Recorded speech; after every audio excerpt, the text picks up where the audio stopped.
Today's recipe is peanut butter banana muffins. Okay, we're going to add our cinnamon to our flour and some baking powder, some baking soda, and some salt. And we're going to whisk that all together, and then we will set this aside and start on our wet ingredients. So in another bowl, we're going to combine our bananas, our ripe mashed bananas. Now, if you don't have any ripe bananas, you can actually place a couple bananas on a cookie tray in a 350-degree oven for about 10 minutes, and that will ripen them up. We'll add some honey.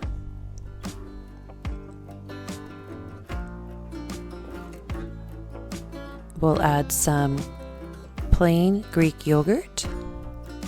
If you don't have Greek yogurt, you can always add sour cream. You could use plain yogurt, non-fat or regular will work. We'll add some oil.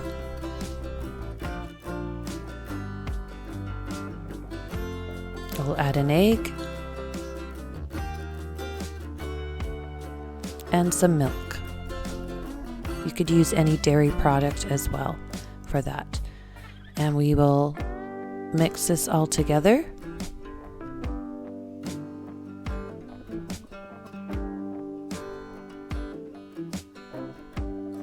It's really important to make sure that your bananas are quite ripe.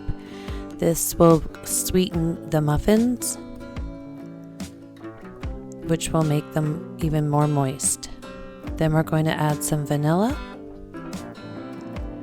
and then our peanut butter.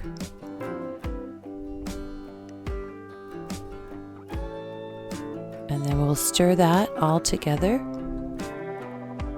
until it is smooth.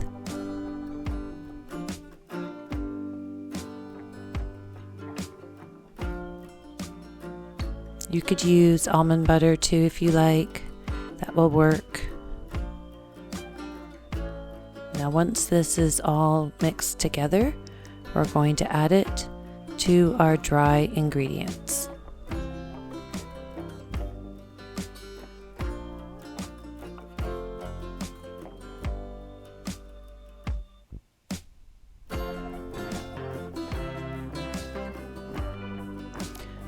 So now we'll add this to our dry ingredients.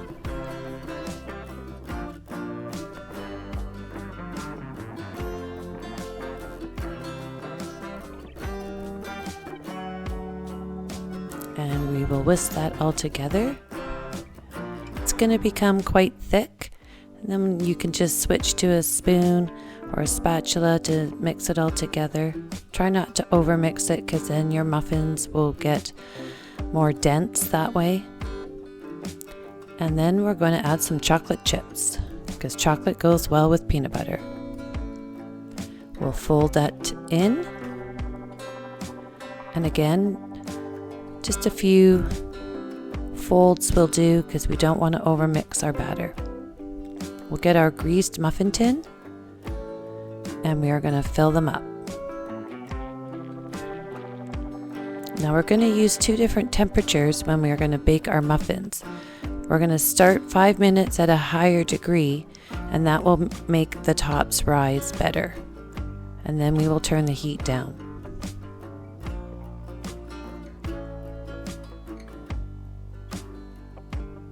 So we'll put these in the oven at 425 for about 5 minutes, and then we'll turn it down to 350 for another 15 minutes. And this helps make the tops rise. Some melted peanut butter on top. They have to cool first. And if you like, we can melt some peanut butter in the microwave or on the stove top, and you can add that to the top. If you would like to see a specific recipe, please leave a comment below.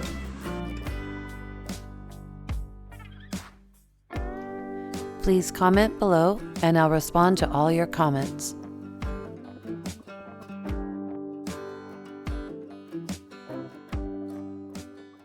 Here are 2 more of my videos you may be interested in. Thanks for watching.